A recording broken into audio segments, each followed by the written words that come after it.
En algunos minutos nomás, en algunos minutos en el Comité Ejecutivo Nacional del Partido Colorado, los dos expresidentes, Jorge Valle y Julio María Sanguinetti, van a presentar una iniciativa conjunta que se llama Ateneo Libre, y lo definen como un ámbito de reflexión de grandes temas nacionales. Obviamente esta iniciativa no está muy lejos de un análisis sobre la situación en la que se encuentra el Partido Colorado, desde el punto de vista de las ideas y también desde el punto de vista político y electoral, naturalmente.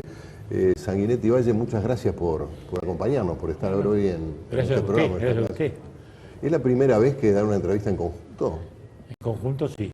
Es un dúo perfecto. Como una pareja de back. Claro. Sí, estaba recordando. Como somos distintos, somos iguales. Claro, estaba recordando que desde la transición a la salida de la dictadura yo no recordaba que aparecieran en una entrevista. No. Y antes no tengo memoria de haberlos visto, pero estaban también en Antes era muy chico usted. Sí, ustedes también. No, nosotros hace tiempo que somos grandes. No podíamos estar juntos en una tribuna. Claro. Pero Sí, así en una entrevista no. Bueno, Pero en todo caso es una linda ocasión. La verdad es que ambos somos personas activas. Escribimos, hablamos, estamos activos. Pero hace unos días me dijo Jorge, ¿no te parece que podíamos hacer algo en conjunto? ¿No te parece que podíamos juntar todo ese caudal de gente de pensamiento que está cerca nuestro, que está cerca del partido? ¿No? Todos muy bien, los Operti, los Achugarri, los Pascales, los Servino, los Alfie, los Ramela, todo ese conjunto fenomenal de gente que tiene el Partido Colorado y asumir una voz en este momento, difundir nuestras ideas, armar otros debates. Bueno, y lo acogimos y nos largamos y le pusimos Ateneo para que quede claro de que esto no es una agrupación política nueva, no vamos a competir con nadie, no somos candidatos, somos promotores de estas ideas que hoy más que nunca creo que el Partido Colorado puede representar. Bueno, usted dijo dos cosas que me parecen relevantes con respecto a esta iniciativa. Las ideas, hoy más que nunca, es decir, un debate ideológico que se está dando. Pero más que nunca, porque nosotros somos el Partido del Estado Democrático, el Partido del Estado Democrático Liberal, y hoy estamos asistiendo a un proceso de vaciamiento del Estado Democrático Liberal, porque es notorio que en nuestro país la gente vota un gobierno y después deciden los que se votan a sí mismos, desde las gremiales, de las corporaciones gremiales, con visiones particularistas. Eso lo estamos viviendo, lo estamos sufriendo de algún modo, digamos, ¿no? Bueno, el Partido Colorado tiene mucho para decir, tiene toda su experiencia en eso.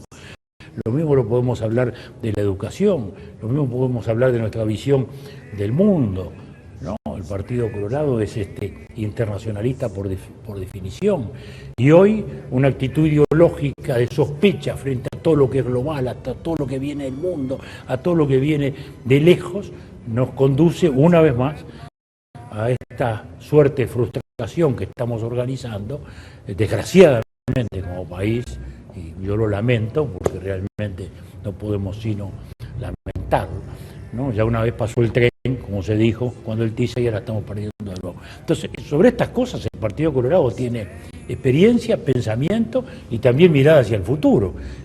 Nosotros tenemos muchos años, pero seguimos tratando de renovarnos todos los días. Su compañero en la pareja de BAC dijo, somos el partido del gobierno. Y eso lo dijo Wilson. Sí, pero lo Esa dijo fue la definición de Wilson. Es el nombre que se le da en el Uruguay al partido del gobierno. Pero fue hace, ¿cuánto? 40 años. Sí, no importa, pero lo mismo hubiera dicho si lo hubiera encontrado al partido en el momento en que Manuel Herrera Lloves sostenía el gobierno de Joaquín Suárez en la defensa. O sea, siempre fue así. Se me fue un poco lejos. No me fui lejos. Porque para atrás no había nada. No había con qué comparar. No me fui lejos porque este es un país muy nuevo. Este es un país prácticamente sin historia. Cuando usted ve a estos sirios que llegaron y que se quieren ir, que tienen 4.000 años de historia. Sí. Y nosotros tenemos 100 y poco. O sea que si yo pienso para atrás, con los 88 años que tengo, estoy prácticamente muy cerca de Artigas. Me quedan pocos años para atrás entre Artigas y yo. O sea, ¿qué quiero decirle? Quiero decirle que siempre fue así. Nuestra conducta, porque por el devenir histórico, siempre estuvo vinculada a la conducción desde el gobierno. Y es lo que motivó esta conversación que tuvimos con Julio. Con Julio nos reunimos permanentemente, conversamos. Y lamentablemente Julio no toma mate y entonces se hace difícil la conversación. Y bueno, soy cafetero. Él da café. ¿Conversan frecuentemente, sí? Siempre, siempre. Porque además somos diferentes y como somos diferentes somos iguales. Porque todos nos compensamos. Y eso siempre fue así. Siempre fue así. Un recuerdo, ¿te acordás del recuerdo? Que solo se ríe. ¿Te acordás del recuerdo de Justino? Cuando Justino llegó, que había un conjunto de gente que me quería ver, y entonces le dije a Julio, y Jorge, ¿dónde está? Y Julio estaba en la redacción escribiendo, y Julio en le acción. dijo, no sé, fíjate dónde está el lío. ¿Dónde está el lío? Entonces, bueno, nos entendemos, siempre nos entendimos, hemos trabajado juntos desde Julio estaba en el semanario Canelones. ¿Qué edad tenía cuando estabas en el semanario? 17. 17. Y entonces, ¿qué quiere En el decir? 53, Quiere decir ahí que empezamos. nos hemos dado cuenta los dos de que no es solamente la situación del Partido Colorado que necesita que todos aquellos que no participaron ni de la interna ni de la representación parlamentaria se pongan a actuar para apoyar a las autoridades que el partido eligió, sino que el país tiene un problema muy serio. ¿Cuál? El país marcha hacia el precipicio, porque se aleja de la realidad. Entonces, estos muchachos fuertes de la organización sindical no se dan cuenta que están perdiendo trabajo todos ellos. Están perdiendo trabajo porque le están cerrando las oportunidades al país. Y tienen una visión tan radical y tan fanática de su concepción, que su concepción los va a llevar a una situación del Uruguay muy debilitada.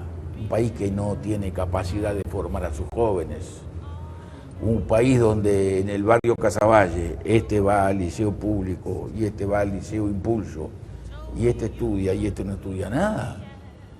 Es un sistema que no incluye, sino que excluye. Entonces piense en 20 años. Piense en 20 años. Está bien, pero lo que ocurre es que buena parte de lo que usted me dice, mucha gente dice, pero eso ya existía en la época que gobernaba el Partido Colorado, es responsabilidad del Partido Colorado, entre otros, digamos. El Partido Colorado hace 15 años que no gobierna, en primer lugar. 10, 11. Pero con esto, usted va a interrumpir este gobierno. Bueno, no, pero todavía no. Pero ya está. Bueno, No, pero no es así, la situación no Pero es además, así. perdón, la situación de PISA no es así. Las experiencias PISA en los gobiernos colorados tienen un nivel completamente distinto a esta experiencia que es así, así, así y así. O sea que le han aumentado los recursos y ha disminuido la calidad, sin ninguna duda. Pero inclusive se han decidido cosas fantásticas, el pase social. O sea, hay una obligación prácticamente de los inspectores ante los profesores de que los muchachos pasen. Pero creo que nadie discute de que la educación del Uruguay cada día está peor. Por tanto, si yo hace 15 años que estaba sentado en el gobierno y usted llegó y lo va a hacer todo bueno, ¿por qué tarda tanto en mejorarlo? No, pero fíjese, lo que ha cambiado es esto. La educación nuestra fue ejemplar. La educación nuestra fue de vanguardia. O sea que no es que esto viene de atrás, no. Lo que sí es verdad que el mundo cambió. Teníamos que preparar a otra gente, teníamos que incluir a otra gente. Por eso nuestra respuesta fue la de la reforma educativa, que hicimos en su tiempo, y que desgraciadamente fue combatida ferozmente.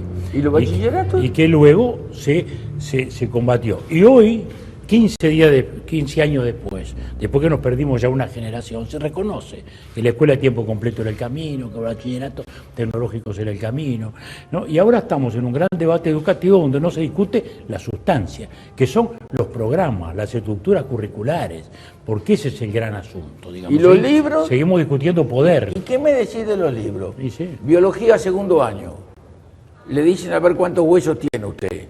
Y después hay un capítulo, no, una constancia que dice los huesos del señor fulano de tal, que falleció en tal lugar, que fueron enterrados en tal lugar.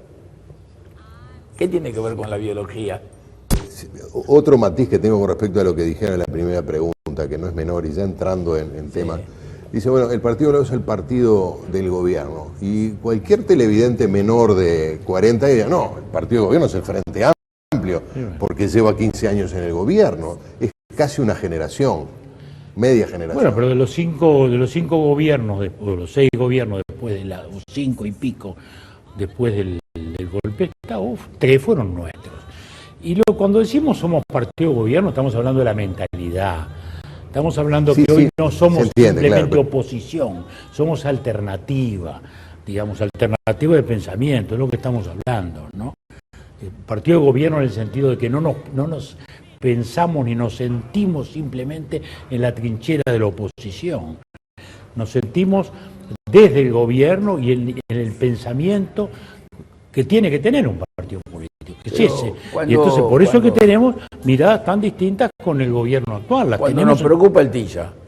Salen los dos a cortar el centro juntos, ya veo. Va a ser difícil esta pareja de vagas. Pero cuando nos preocupa el Tilla, ¿qué quiere decir? ¿Por qué nos preocupa el Tilla? Porque el Tilla, ¿a quién le va a servir? No le sirve a Julio, ni a mí tampoco. Nos sirve a nuestro nieto. O sea, cuando dice que el doctor Vázquez gobierna para los 3,5 millones de habitantes, no, gobierna para 5 millones de habitantes. Porque el Tilla es una cosa para 20 años. ¿Y cuántos son los uruguayos que en 20 años van a nacer? Es a ellos a quienes les quita algo. A nosotros ya no nos quita nada. Estamos en los últimos 200 metros, bien corridos, y no nos quita nada. A los que le quita es a los hijos de los cameraman. A ellos los embroma. Porque le va a quitar la oportunidad de hacer cosas que ellos ya no están en condiciones de hacer. Porque para el mundo que viene, el que tiene más de 35 años ya es viejo para el mundo que viene. Los gobernantes gobiernan para los próximos 20 años. O sea, cuando Julio manda la ley forestal, en el primer gobierno, Julio manda la ley forestal, Sumarán y yo somos los miembros informantes en el Senado. ¿Y usted cree que cuando mandó la ley forestal, Julio, alguien pensó que íbamos a tener las 2 plantas de celulosa? El que pensó fue él como presidente. Hizo una ley para dentro de 20 años. Y un grupo de técnicos. Y tuvimos oposiciones de todo tipo. Por ejemplo, recuerdo la bancada de diputados de Canelones de todos los partidos, que decía que los árboles iban a traer las cotorras, que las cotorras iban a liquidar toda la granja y toda la fruta en el país. O sea, se habría querido superar dificultades. Y fíjese usted, de aquellos años, también fue la ley de zona franca. Pero también los diputados colorados. Los diputados colorados. Todos. El de San Jacinto. Eran todos, que se va a acabar la fruta, ¿no? Muy bien. Si habrá habido que vencer dificultades. La ley de zona franca, que también es de aquellos años, son los 2 cambios estructurales más grandes que ha tenido el país en estos años, digamos, ¿no? Y los resultados se empiezan a ver hoy. Es lo que nos ha pasado con la educación. Pero fíjese que todo el día se habla de inclusión. Y no hay fenómeno de exclusión más grande que la situación educativa hoy. El 20% del quintil, el 20% de la sociedad más pobre, los muchachos de ahí, el 88% no llega al mínimo en lectura y el mínimo en matemática. Quiere decir que están condenados en un mundo mucho más exigente. Entonces, esas son las realidades que nos mueven y que lo hacemos a su vez con la autoridad de que no estuvimos mirando simplemente el cambio, lo que estuvimos intentando hacer lo que había que hacer, y con todas las oposiciones brutales que tuvimos. Piense en los robots. Entonces viene la naranja sube arriba de la balancita hace así, y el robot la pone acá, hace así, y la pone allá. Trabaja 24/24, no se embaraza, no tiene problemas de sindicales, ni de actividad. Trabaja mañana, tarde y noche. Piense en la fábrica de Volkswagen. En vez de tener 1.200 empleados, tiene 140, que son los técnicos que controlan que el robot funcione bien. O sea, estamos hablando del país dentro de 20 años. Me preocupan mis nietos. Y por tanto me preocupan las cosas para el futuro. Y eso es lo que es el Partido Colorado. Siempre nos preocupó el futuro. ¿No hay de algún modo en este momento, no sé qué va a pasar en el Ateneo, una ilusión de la responsabilidad por la crisis del 2002? ¿Una qué? Eludir la responsabilidad. Estaban en el gobierno, usted era el presidente, usted era su principal sostén. ¿Cómo la ilusión? Asumir de algún modo que hubo una crisis muy grande ¿Y que le tocó al Partido Colorado pero hacer ¿cómo? frente. Y la asumimos y la resolvimos. Seguro. ¿Cómo? ¿Y de qué manera? A los 6 meses estábamos colocando bonos en pesos uruguayos en el mercado internacional. Y un año después estaba ganando el Frente Amplio y el doctor Vázquez y el ministro Astori, en su primer mensaje, dicen con su firma que el país estaba ya en plena recuperación. Es decir, todos sabemos cómo fue esa crisis. Si sacamos la crisis bancaria argentina y su proyección sobre el Uruguay, no había crisis. Podía haber buen momento, mal momento, mejor momento, pero crisis, no. O sea, la crisis vino de afuera. El tema es cómo encara un gobierno la crisis. La puede gestionar mal, la puede gestionar bien. No hay duda de que esa crisis hoy, nadie discute, que se gestionó del mejor modo posible, y vuelvo a decir, cuando el Frente Amplio subió al gobierno, lo dicen con su propia firma, hoy justamente de nuevo, presidente y ministro de Economía. El país está en pleno crecimiento, porque después de la crisis... Con alguna pequeña diferencia. El señor Astori estuvo a favor de los procedimientos para resolver la crisis, siendo legislador del Frente Amplio. El candidato del Frente Amplio a la presidencia públicamente reclamó que nosotros pusiéramos al Uruguay en quiebra siguiendo la línea de conducta de la República Argentina. Nosotros no lo hicimos porque no lo debíamos hacer, porque no le servía al Uruguay. Y el señor Astori, cuando Steneri hace el libro que relata toda la historia de la crisis, uno de los que presenta en el libro es el entonces ministro de Economía Astori. Por tanto, la crisis la resolvimos bien y el país salió bien. Salió bien de la aftosa y salió bien de la crisis financiera. Y esta crisis de hoy es más difícil que aquella. Esta situación Esta es más difícil. ¿Por qué? Porque aquella estaba atada a la situación financiera de determinados bancos. Porque todos los bancos extranjeros cada día tenían más dinero. Porque la gente sacaba el dinero del Banco República, de la Caja Obrera, ¿a dónde lo llevaba? Y al Boston y al Citi.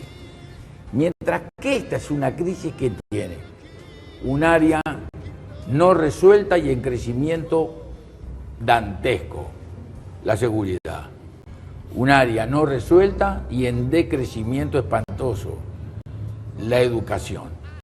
Tiene un déficit fiscal enorme, que el propio ministro de Economía, con un proyecto de presupuesto por 2 años, dice que va a ver si puede para el 2019 rebajar el déficit en 1 punto.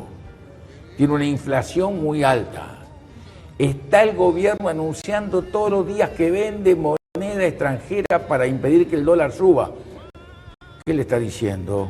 Y el día que no venda más moneda extranjera va a subir. Por lo tanto, le está diciendo a todo el mundo, vaya y compre dólares, ¿no, verdad? Y esa crisis a la que se suma ahora la crisis política interna, determina que el Uruguay, para resolver estos problemas, va a tener serias dificultades. Tenemos que hacer una pausa y seguimos con ustedes. ¿Pero por qué dice crisis política? Porque se pronunció el plenario, el presidente dijo muy bien, hacemos que dice el plenario. No se pronunció el plenario, se pronunció el PIT-CNT. Primero. El que puso al Uruguay en la mesa fue Mujica. Durante el tiempo que Mujica siguió de presidente, el PIT-CNT no dijo absolutamente nada. Hace 3 semanas el PIT-CNT empezó a establecer su rechazo al TISA. Eso movilizó al sector de los directores más importantes de la estructura sindical, que son todos militantes del Partido Comunista. Movilizó a las bases son el 50% de los votos de la estructura política, también mayoría absoluta del Partido Comunista. Sí, del MPP. Y el MPP también, y ¡pum! Por tanto, vino de acá, pasó para acá, y el presidente dijo amén. Bueno, entre los que van a estar hoy junto a los expresidentes están el ex vicepresidente Luis Hierro López, designado embajador en Perú hace pocas horas, los exministros Isaac Alfie, Alejandro Achugarri, los dos de Economía, los expresidentes del Banco Central Ricardo Pascali y Julio de Brum, el embajador Adolfo Castells, el expresidente de la Comisión para la Paz Carlos Ramela, el exsecretario de la Presidencia Raúl Lago, el exdirector de Energía Álvaro Bermúdez, entre muchos otros que los acompañaron. Sí, sobre todo hay un lote de economistas notorios y conocidos como Steneri, como Michele Santos, como Caumón, como Álvaro Rosa, como Terra, como Mullo. Desde el PIT-CNT del Frente Amplio ya todos neoliberales. Somos liberales. Y neoliberales. Sí, no, Leo no, porque soy viejo yo. Neo es nuevo. Y yo soy viejazo. Lo de neoliberal es un eslogan, porque el neoliberalismo, o lo que se llama neoliberalismo, que es un proceso de privatización y de economía de mercado pura y dura. Acá, ¿cuál fue la privatización que hubo? ¿No? ¿Dónde está? Ninguna. ¿Dónde está? Que acá se vendió la UTE, se vendió la Antel. Es todo un eslogan que se repite y se repite y se repite, y mucha gente, lo peor es que se autoconvencen de que acá hay neoliberalismo en un país en que el 75%, o 76% del presupuesto es todo social, ¿no? Entonces, ¿de qué estamos hablando? ¿De qué estamos hablando? Ahora, que hoy el mundo nos obliga a competir de otro modo, que tenemos que estar más abiertos, bueno, es otra cosa. Pero eso no es neoliberalismo, eso es apenas realismo, porque imaginarse que podemos seguir encerraditos, ya lo estamos sufriendo con el Mercosur, fíjese cómo no nos va. A la Argentina le vendíamos más de $1.000 millones, y hoy le vendemos 400 nomás, y le compramos 1.500 millones de dólares. No, porque no nos dejan entrar. Y estos días se ha sacado el cálculo, hay 3.000 trabajadores que perdieron su empleo por la Argentina. Entonces, el Mercosur fue una idea a la cual todos aplaudimos, contribuimos y seguimos pensando de que es una idea. Pero siempre dijimos del primer día, no es un encierro, no es un corsé, es una plataforma de lanzamiento para tener una economía de escala mayor y poder salir al mundo. Bueno, desgraciadamente esto está tergiversado porque Argentina viola todo y desgraciadamente Brasil no ejerce liderazgo. Esa es la realidad. Brasil desgraciadamente no ha cumplido con eso y hoy mismo en Brasil ya hay también reclamos de que se sienten atados por esto. Bueno, entonces, esos son eslóganes, También en una época hablar de equilibrio fiscal era neoliberal y ahora entonces neoliberal es el Frente Amplio que dice que tiene que hacer un acuerdo público-privado para las obras de infraestructura. Sí. Neoliberal es el Frente Amplio que se pasa diciendo que ha creado normas especiales para que vengan los inversores y los inversores que vienen son todos capitalistas. Sí. Son unos derechistas espantosos. El debate del futuro pasa, ya obviamente el tema de público, privado, Estado, sí, Estado no ha quedado en el pasado, por eso que usted señalaba, Sanguinetti, como el realismo. Bueno, pero quiere decir que solo quedan los eslogans, porque todo lo que sostuvieron toda la vida no era así. Está bien, ¿no? Pero ¿por dónde pasa la discusión? Viva el Fondo Monetario Internacional y celebramos con champán cuando le pagamos. Entonces, después que le pagó el frente al Fondo Monetario Internacional, ¿a quién le pidió plata al gobierno de Mujica? A Templeton. ¿Y Templeton qué es? Es un fondo privado. O sea, prefirió deberle al fondo privado que al Fondo Monetario Internacional del cual él forma parte. O sea, a la expresión más auténtica del producto del capital. El fondo privado Templeton, que es el que maneja el 40% de la deuda externa uruguaya. Templeton, que lo maneja un solo tipo. ¿Por dónde pasa la discusión del futuro, que es en definitiva lo que este Ateneo Libre busca promover? Pasa por la educación, como recién hablábamos, con un sentido, por un lado, de equidad, porque como recién decíamos, los más pobres no están siendo educados y formados para este mundo, desgraciadamente, por la equidad y también por la calidad, porque tampoco en el sector más alto de rendimiento estamos adecuados. Acá a los llamados niveles quinto y sexto solo accede el 1,2%, cuando en Corea son el 35-40%. Es decir, pasa por la educación. En segundo lugar, pasa sin ninguna duda por la inserción en el mundo. No podemos seguir pensando todo en términos del Mercosur encerrado. y porque Brasil y Argentina no están todavía hoy en el TISA, entonces nosotros no estamos, ¿no? Y en tercer lugar por la energía. ¿Cómo va a pasar? Pasa por la energía, que es un debate que se va inevitablemente a pasar, y está pasando también por algo nuevo, que no lo teníamos, y que es lo institucional, ¿no? Porque la seguridad jurídica empieza por un gobierno que realmente ejerce el poder. Antes de entrar en eso, que es un tema muy delicado, pero el gobierno plantea, el Frente Amplio plantea, bueno, pero hemos diversificado los mercados. ¿En dónde? El Uruguay ha diversificado los mercados. No, ¿en dónde? Estamos le vendiendo a la misma gente que le vendíamos antes. Toda la vida. Si la relación comercial con China la abrió el señor presidente de la República y me mandó a mí y a Barrios Tazón a hablar con el chino en Buenos Aires, cuando el señor era presidente. Así que a los chinos los descubrimos nosotros. Sí. Antes Marco Polo, pero después nosotros. Seguro. Y a los finlandeses que trajeron la fábrica de celulosa, también. Y también. Entonces, lo descubrió el señor y yo. ¿Dónde están las novedades? Las dos. Es decir, los cambios estructurales que el país ha tenido son esos. Y esa es la línea a seguir. Porque tampoco termina la celulosa el tema, ¿no? ¿Verdad? La madera no termina allí. Claro. ¿No? Esto es una etapa intermedia todavía, la cual tenemos que seguir aspirando para seguir adelante. Entonces, pasa por todas esas cosas. Además no conoce ni la historia. Pues haber pensado el señor presidente Mujica que Brasil le iba a ayudar a hacer un puerto de agua profunda en el Río de la Plata, es porque no leyó ni a HD. Bueno, pero la logística también ha sido una realidad y va a seguir siendo una realidad. Y el debate también pasa por las nuevas industrias.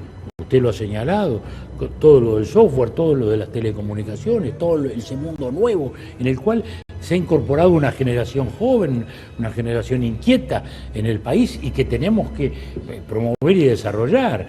Ahora, si ni siquiera le aseguramos un mercado, porque el día que vaya a exportar a Estados Unidos resulta que Estados Unidos ya le dio en el TISA el privilegio a los peruanos o a los chilenos y nosotros nos golpeamos la cabeza contra la pared, como nos ha pasado con los textiles, con el TISA, por ejemplo, la industria textil uruguaya en el famoso TLC con Estados Unidos hubiera sobrevivido.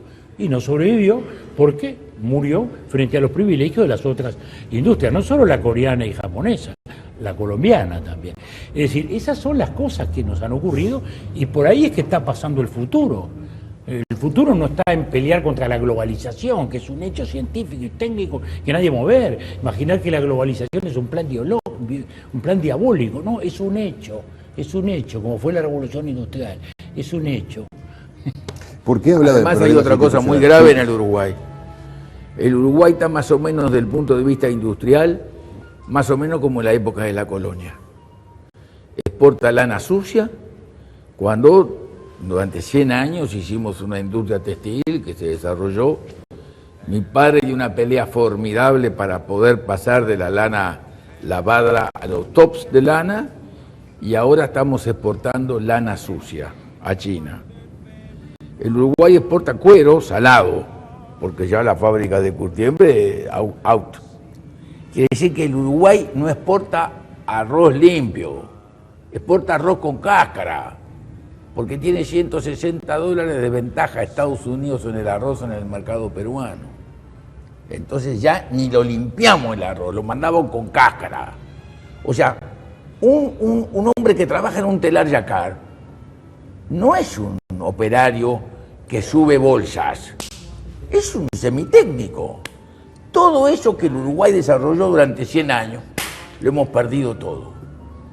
Chau la industria. ¿Pero fue por culpa de la apertura de los gobiernos del Partido Nacional, el Partido Colorado? No, señor, fue una cosa muy sencilla. Fue porque el costo interno del Uruguay no les permite exportar ni leche en polvo. Y el costo interno fue así. Cuando yo me fui del gobierno, el dólar valía 27. Y cuando llegó el gobierno del Frente Amplio, llegó a 18. Y el Uruguay se transformó en más caro que París. Y ahora está, pácate, de vuelta en 27. Y trancando, y trancando, y trancando.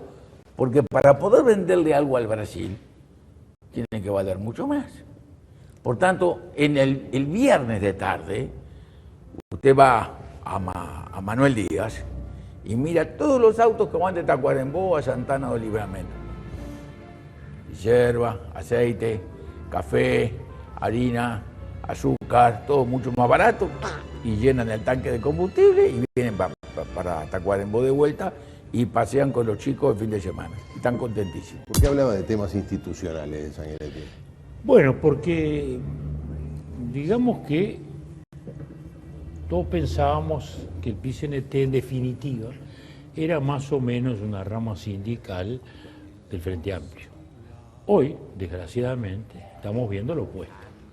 Estamos viendo que el Frente Amplio es apenas un brazo político del PCNT, que es el poder. Es decir, miremos los últimos acontecimientos. El gobierno decretó servicios esenciales, se enfrentó a los sindicatos y los sindicatos desacataron los servicios esenciales y es notorio que el presidente quedó desaliado, que el gobierno quedó desaliado. Luego no ocurrieron otros episodios, digamos. Pasó también un episodio con la integración de la Corte de Justicia y ahora pasa esto, lo del TISA. Es decir, una cosa que había empezado el gobierno anterior de Mujica, que había seguido el gobierno de Vázquez, que los ministros Astori y Nin han defendido y explicado pacientemente todo este tiempo. El PCNT organiza esto y arrastra a toda la bancada parlamentaria y ahora el presidente queda hackeado y obligado para preservar la unidad mínima de su gobierno, porque tiene el presupuesto ahí en el Parlamento y precisa de ese Parlamento, hackeado completamente, digamos, retrocede, lo cual yo lo miro con pesar, digo, no me alegra para nada esto, porque es muy grave, ¿no? El gobernador tiene que gobernar lo que la gente vota. Está bien, pero Vázquez dice, bueno, yo consulté a mi partido se manifestó en contra, yo actué de acuerdo a lo que dice. Está bien, bueno, sí, pero eso no está muy bien, porque su partido está claramente medializado por las corporaciones gremiales. Son hechos públicos y notorios, son las corporaciones gremiales las que están manejando. Los diputados del Frente marchan atrás, muchos de los cuales a su vez son también dirigentes sindicales, o lo han sido, responden a esa misma mentalidad corporativa, no una mentalidad nacional del mundo en que estamos viviendo.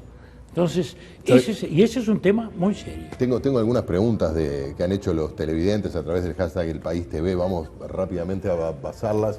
Que dice, es un poco larga esta, ¿no? Esto que es de Facebook. Soy un uruguayo que nací en el exterior y quería proponer al... ahí está. Soy el uruguayo que reside en el exterior y quería proponer, al igual que lo hice durante el gobierno de Dr. Valle, a su ministro Leonardo Guzmán, la creación de una zona franca universitaria. Una idea. Llegamos tarde. ¿Por qué? Porque lo intentamos al final del gobierno, estuvimos en Filadelfia con la universidad y con todos los directores, los decanos y con el rector, en aquel momento la rectora. Y naturalmente, como el gobierno estaba ya muy al final, no tuvieron confianza con las nuevas autoridades y desistieron. Nuestra idea era poder traer a una universidad como la Universidad de Filadelfia a poder formar gente, no en el Uruguay, en todo el Mercosur, que hubiera sido una cosa fantástica para todos los uruguayos y que no hubiera competido para nada con la Universidad de la República ni con los demás centros educativos, porque era otro nivel. Y además venía muy bien porque en el momento en que ellos tienen vacaciones, acá podían venir y teníamos además una infraestructura ya hecha, que es Punta del Este, claro, en el invierno, donde hay posibilidad de arrendar y de tener lugares de trabajo. Llegamos tarde. Pero desgraciadamente hoy nuestra universidad, que tendría que ser la vanguardia, que tendría que estar arrastrándonos a todos. No es así. Todos sabemos que está en un pensamiento, digamos, político general, total retrógrado. Ellos también se sumaron a esta historia del TISA oficialmente. Claro. Ellos mismos, notoriamente nuestra universidad está aún en contra todavía de la existencia de las universidades privadas, que han sido una nueva realidad, que también viene de nuestros gobiernos, felizmente, y que eso ha significado un avance en el país. La Universidad de la República sigue y seguirá siendo la mayoritaria, pero todos estos otros han planteado una variedad y un desafío a la propia universidad. Y todavía, desgraciadamente, ahí no hay vanguardia. Como dice nuestro amigo Fernando Enrique, la Universidad Latinoamericana vive en las utopías regresivas, no vive en las utopías del futuro. Para que tenga una idea, hay un concurso anual en Viena donde participan 260 universidades, las mejores del mundo. La primera etapa, la mitad pasa y la segunda mitad no pasa. de las que pasaron, hay 6 universidades del mundo que han pasado siempre la segunda etapa. Y una de esas 6 es la Facultad de Montevideo. La Universidad de Montevideo. Sí, siempre ha pasado. Y la primera vez que participó llegó segundo. Le ganó la final Ottawa. Pero ha pasado en el puesto número 2, en el puesto número 9, en el puesto número 17. La materia prima son muchachos uruguayos del común. 15 de los cuales ya han sido llevados por los grandes estudios del mundo, a China, a Londres, a California, porque tienen valor intelectual. Aprenden parte en español y aprenden el common law en inglés, porque si no usted no vive en este mundo. El señor Bill Gates nos regaló una cosa que ni siquiera el hombre de Neandertal había conocido hasta el día de hoy. Manejamos al mismo tiempo el espacio y el tiempo. No hay más fronteras. El único que no se dio cuenta todavía de esto es Abdala, el dirigente sindical. No hay más fronteras. No hay más fronteras. Por eso el hierro que viene de China es la mitad de precio del que vende Gerdau. ¿Qué pueden esperar los colorados a partir de dentro de un rato allí en el Ejecutivo Nacional? Bueno, lo que pueden esperar es que un conjunto de gente con experiencia, que sigue activa, que sigue pensando, que sigue trabajando, va a estar activa desde ese punto de vista, participando del debate nacional. Vamos a incorporar más voces a la identidad del partido, a la difusión de sus ideas y al planteo de los temas nacionales. Esa es la idea. ¿Y qué rol van No a cumplir competir ustedes? con nadie electoralmente. ¿Y ustedes qué rol van a cumplir en este Ateneo? La de animadores, ¿no? Animadores. Él un poquito más provocativo que yo, como siempre, pero ambos de animadores. Yo soy Holdaway. En aquella época, ¿te acordás? Sí, sí. No, eso sí que no se acuerda nadie. ¿Sabe que hoy hablé con Bordaberry en Radio Sarandí? Le pregunté, ¿va a ir hoy? Y me dice, bueno, Sanguinetti me llamó, Sí, pero seguro, no me por invitó, supuesto. no me invitaron. ¿Y Dije, cómo? ¿dónde no me invitan? No Ni voy. que precisar invitación el líder del partido. Porque hasta que haya otra interna, él ha sido nuestro candidato. Bueno, sabe que yo tengo muchísimas preguntas también. La gente, seguimos con alguna pregunta de la gente. Vamos con esta, por ejemplo. ¿Las propuestas que ustedes presentan están basadas en fundamentos ya realizados en su gobierno o son solo pruebas de que quieren llevarlo a la práctica? Muchas de las cosas sí, Y todas. y otras son desarrollos a partir de... O sea, la zona franca ya se hizo en el gobierno Y a de Julio. partir- a La partir- primera la hizo Valle Ordóñez. Y a partir de ahí se va La a hizo cambiar. Valle Ordóñez. La pregunta es, ¿qué le pasó al Partido Colorado en estos 15 años? Donde no ha logrado volver a pararse en un lugar acorde a lo que fue. Una de las su cosas historia más política. importantes que le pasó al Partido Colorado y que le pasa a todos los uruguayos es que cuando van a votar se olvidan de que hay 2 vueltas de votación y votan masivamente al ciudadano que entienden que tiene más chance de enfrentar con éxito al candidato del frente. Eso le pasó a Stirling, que cuando fue candidato del Partido Colorado salió con un porcentaje de votos muy importante. Cuando la cosa siguió y se vio que la Larrañaga podía tener más representatividad, la gente ¡paf! Fue a votar a la Larrañaga. Y acá pasó lo mismo en la última elección. El invento mató al inventor. ¿Es posible que el invento le haya hecho daño al inventor? Sí, señor.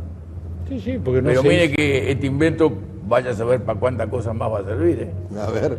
No, porque es así, lo cual demuestra que no se pensó, como a veces se dice, para estar contra el frente, sino para asentar mejor la mayoría del país y salir de aquello que se discutía tanto, ¿no? Que yo voto a Juan y después sale Pedro. Bueno, el Partido Colorado notoriamente pagó Como el decía tributo. Batalla, es Pagó tan el- secreto que uno sabe quién vota, pero no quién elige. Seguro, y bueno, Claro. y bueno. Ahora, bueno, Y el Partido Colorado pagó el tributo de la crisis de la cual hablamos. Salimos bien, pero ningún gobierno sobrevive a las crisis, desgraciadamente. una- Además, sí. perdóneme, Y es así.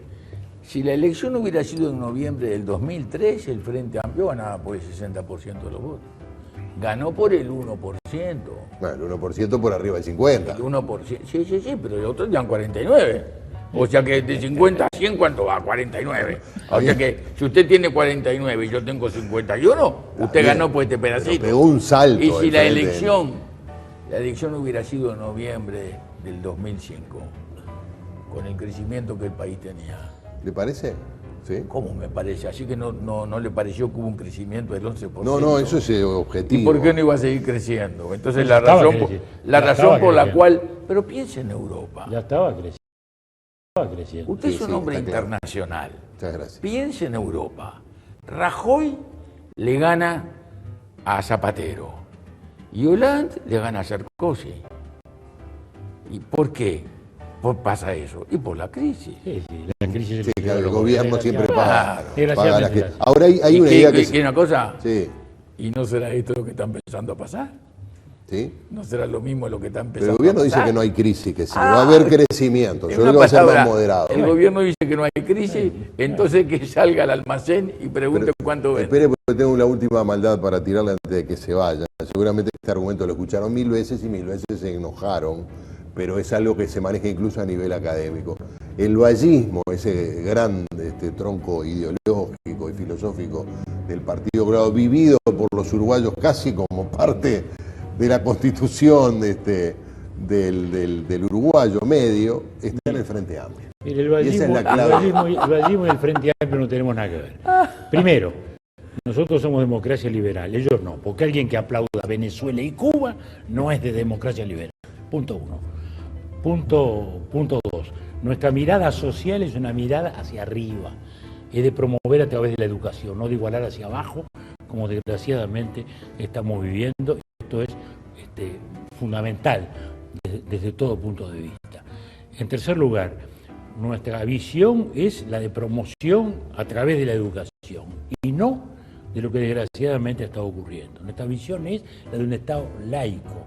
Laico quiere decir no solo neutral ante las religiones, sino ante las filosofías. Y desgraciadamente todos los días se está denunciando, se ha transformado todo en un adoctrinamiento.